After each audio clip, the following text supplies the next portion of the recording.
Crafting Journey here, the Journey Chick on Instagram with my co-host, Stitch. Good morning, who? All right, first of all, what happened to the introduction to the show? Yeah, well, it's storming outside, including hail and high winds. So I'm going to try to get this show in before, anything happens like loss of electricity or internet or more hail or tornadoes, because that's also in the forecast. Because, we're in Kansas, so that happens. I'm crocheting today during the show. The miniature stuff is here. I worked on all of it yesterday. Let's see if I can get it without disturbing it. The finished products are in this box, hopefully safe from the cat. So here's one of the things that I finished. It's like a little oven. I don't know if you guys can see that. It's not great. It's like a little oven. And, oh my gosh, you guys, this is so cute.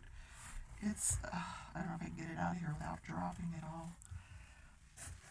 It's so tiny. Oh my gosh, it's really, really tiny. Let's see if I can get it out of here.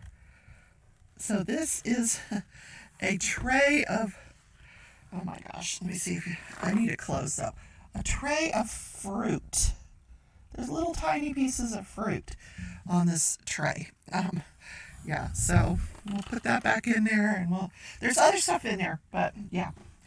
So it's going. Lots of glue on my fingers, but it's not the strong kind of glue where you're gluing your fingers together. You just have to sit and peel it off afterwards. So luckily I'm working with a fantastic bunch of people that are really been so encouraging to each other, because we're all having issues. So I think this thing's going to get done. Yeah. So while Stitch is settling in, yeah. So that's why I did take Tootsie out and try to walk her. She wasn't having it. I mean, I got her out the door, got her down the street, and I had to pull her. She wouldn't even pee. She's like, nope, I don't like this. I'm getting wet. I want to go back home. Now, the other dog, Duncan, he's like, I didn't even have him on leash. She's like, I'm coming too. He didn't care it was raining. He's like, oh, hey, let's go. So, crazy animals. Hi, baby. Hi, honey.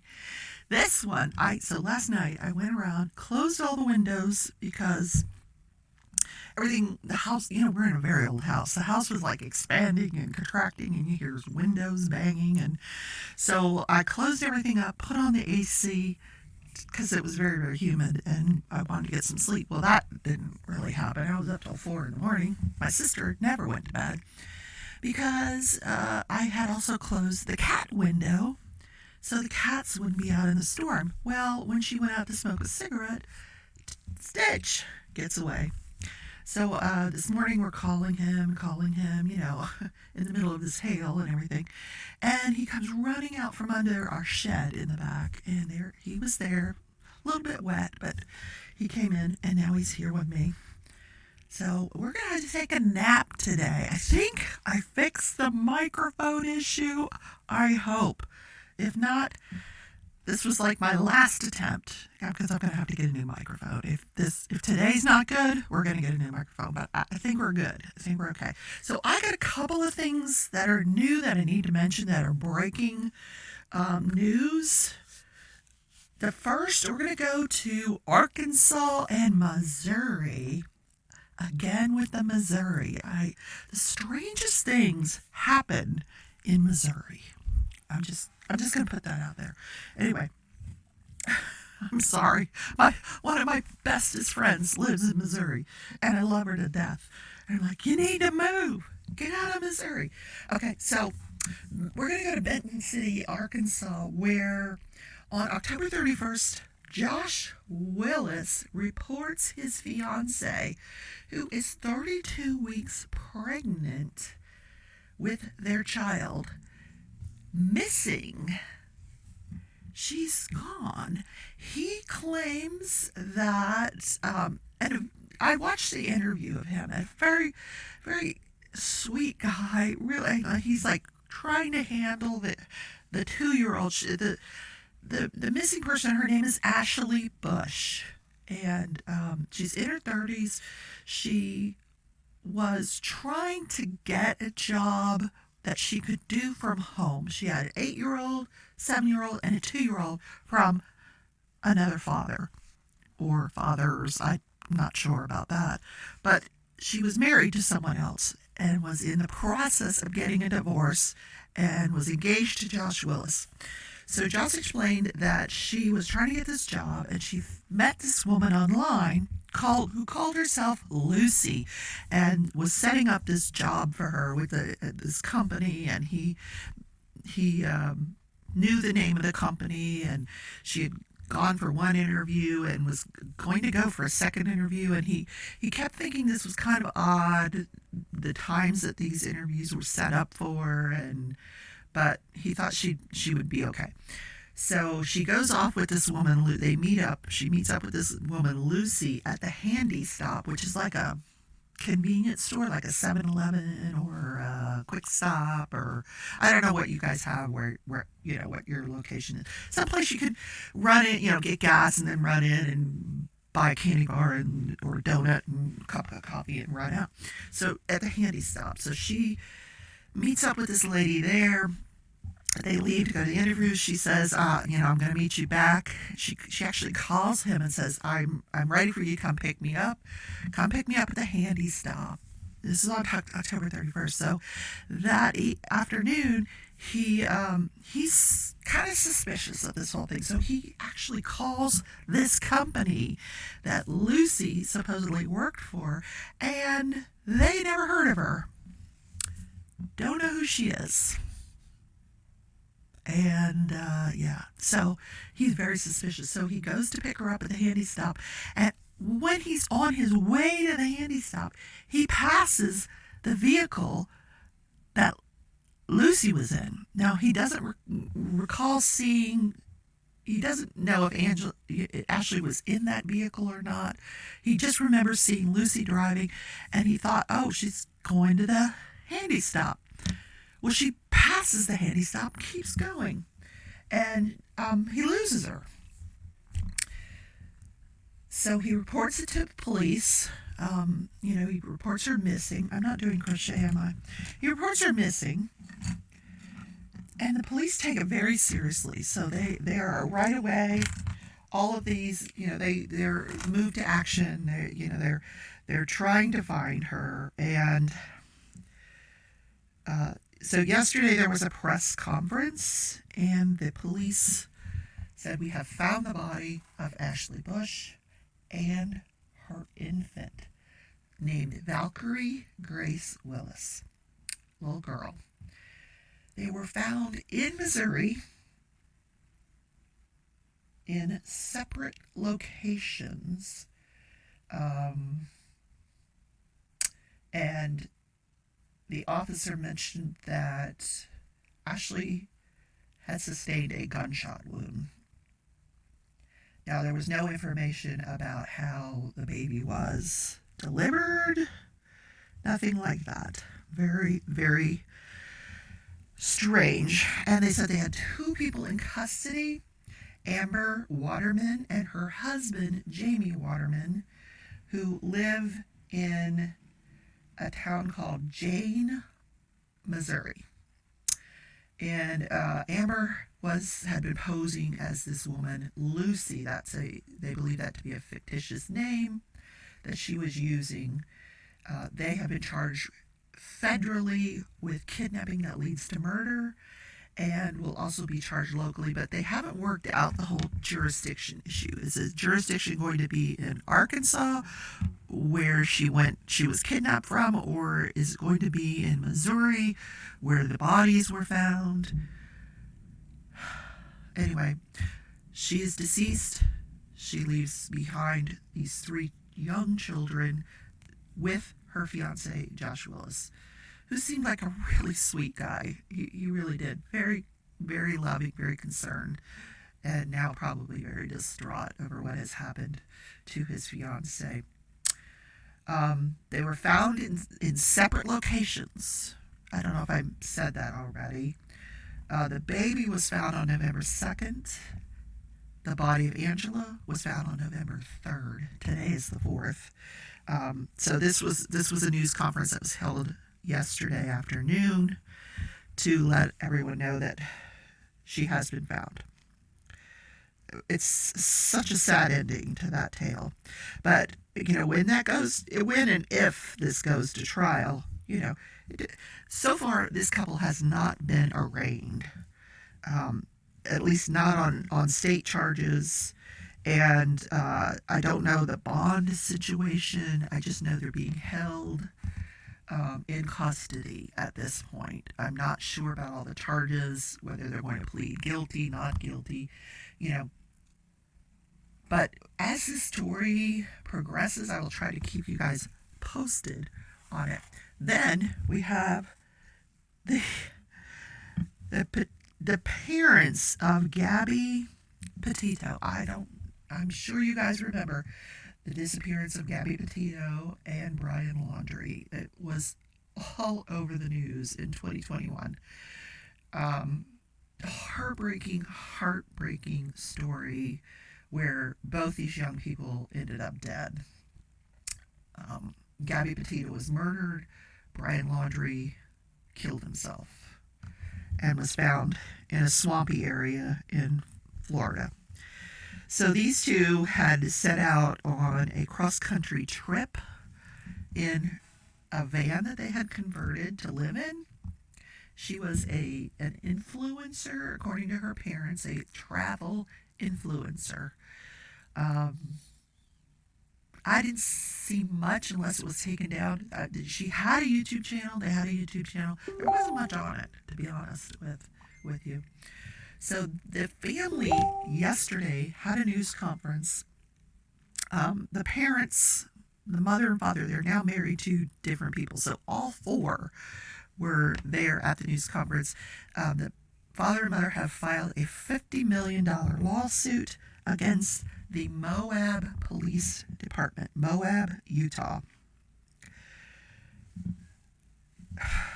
And now I've read through the entire complaint, and it just seems like these parents, I don't know, they're attempting also to file a suit against the Laundrie parents, who said were totally uncooperative in their attempts to find their daughter. Because, long story. Okay, so let's back up and I'll tell you the facts that led to this lawsuit. Gabby, on August 12, 2021, a witness calls the Moab Police Department and says they're at the Moonflower Community Cooperative, and they said that there's a young couple here. They were fighting, slapping each other around, different versions of the story. It's up for debate whether someone saw him actually hit her with a closed fist or just slap her, but it looked like they were fighting over a cell phone, and then he gets in the van to leave. It looked like he had taken her cell phone, like she was trying to get it back. She's, punching and trying to get into the van, and she actually crawls over him in the driver's seat to get to the passenger seat, and then they leave. So the witness gives the officers the direction of travel of this van. So the officers actually pull the van over. They find the van. Officer Pratt sees the van, and the van is swerving, hits a curb, and then he puts on his lights and siren, pulls them over. Now, this was very public. You probably remember seeing this. The police investigate this domestic violence because it's all on body cam. And originally, the parents of Gabby thought, well, it was investigated properly, but then they come to find out it was not handled properly by these officers. So according to the complaint, it was the officers immediately separate the two of them, and then they're each being interviewed separately.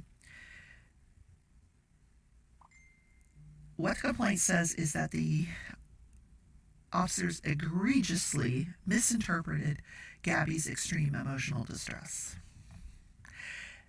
And their complaint alleges that the officers were not properly trained, they were not properly vetted, that Officer Pratt had a history of his own of domestic violence, and that he just kind of manipulated this whole scenario so that he wouldn't have to enforce the laws of Utah, which the laws provide that if there's a domestic violence situation, you issue an immediate, an automatic protective order, and then the couple has to remain separated, and you do detain them. This did not happen. In fact, but the officer, you can see on the video, he's telling Brian Laundrie, I'm supposed to arrest you. It's mandatory. I'm supposed to, and they misinterpreted the whole situation, apparently, according to the parents, that, making it seem like Gabby was the aggressor and not Brian Laundrie. So what ends up happening is the officers contact a domestic violence organization, and they arrange for Brian Laundrie to stay somewhere for the night, separate from Gabby. I guess they just gave Gabby the van and told her, hey, there you go. But meanwhile, while they're stopped, Gabby gets on the phone with her parents, and her parents say, okay, we're going to fly you home. We're going to ship the van home. Stay away from him. That didn't happen. And the parents, having seen the video with the rest of us, thought, okay, well, I guess they handled it fine, When I saw it, I thought, okay, it seemed reasonable what they were doing to me, but, upon a deeper investigation, we find out that this Officer Pratt had this history himself of domestic violence and was manipulating the situation, according to the parents. So, $50 million wrongful death lawsuit. Because this traffic stop on August 12th happens just 2 weeks before her body is found in a remote area of western Wyoming. And then we know that Brian Laundrie, shortly after this incident, he drives home without Gabby. She's missing. Then her body is found, then he goes missing, and it's crazy. The whole thing was just nuts. Yeah. Okay. So then we have the George Wagner case. That's in its like 9th week, 900th week, something like that. Angela Wagner still on the stand, but the mom, this was the cross-examination of Angela Wagner by her son's George's attorney. George is on trial for the murder of 8 members of the Rodin family. Now, Angela has said during her testimony that this was all done because they believed that Sophia, who's the daughter of her son Jake, and Hannah Mae Rodin, who was one of the victims, they felt she was being sexually abused. That every time they would take her over to the Rodin house, and then she would come back after a period of time, she would come back with her private areas very red with a foul odor. So on cross-examination, the attorneys for George said, well, hey, why didn't you call Child Protective Services if you had these concerns? And she's like, I don't know. What? Are you telling me you would rather resort to murder than call Child Protective Services? So then they, of course, got into her motive for testifying. The fact that she is going to be serving a 30-year sentence, that she'll probably be about 80 years old when she gets out of prison, but she's going to get to see her grandkids one day. Hey, didn't you do this so you could see your grandkids one day? Yeah, that's why I did it. They said Is the prospect of seeing your grandkids someday enough for you to testify in a death penalty case against your son, George? Yep. Wow. Now, she broke down on the stand several times, crying, very emotional. She apparently, her husband, Billy, was just leading her around by the nose, if you believe her. I don't know. Hi, baby. I know you didn't. Yeah, she went out today but didn't do a thing. I'm sure she's got her legs crossed here. Dogs don't cross their legs. No, they don't. Okay. So I'm sorry that this is a short show today. Like I said, it is storming. It is dark outside. It's, and it's going to be that way all day. Probably through tomorrow. So I need... What? Okay, I'll pet you. Goodness. All right, guys. Thanks for watching. Listen, if you enjoyed the content today, don't forget to hit that like button. Yeah. Stitch always appreciates when you indicate that you've enjoyed his show. And consider subscribing. It is absolutely free. I do not charge any of my subscribers for subscribing to the channel. Check out my second channel, The Leftovers. The link to that is down in the description. And I will see you, tomorrow's Saturday. I did not do the Friday dance. I promised you guys a Friday dance, didn't I? Oh my gosh. I'm so getting away from like the personal aspects of this show. And I apologize for that. I just feel like I'm getting a broader audience that doesn't really know who I am, but will over time learn who I am. And here's the Friday dance. Friday dance. This is what I used to do when I was employed. Now I'm fun employed, and every day is Friday. I should do a dance every Friday. Sometimes I do a hula dance. Yeah, whatever. Okay. I didn't even get out of my chair today.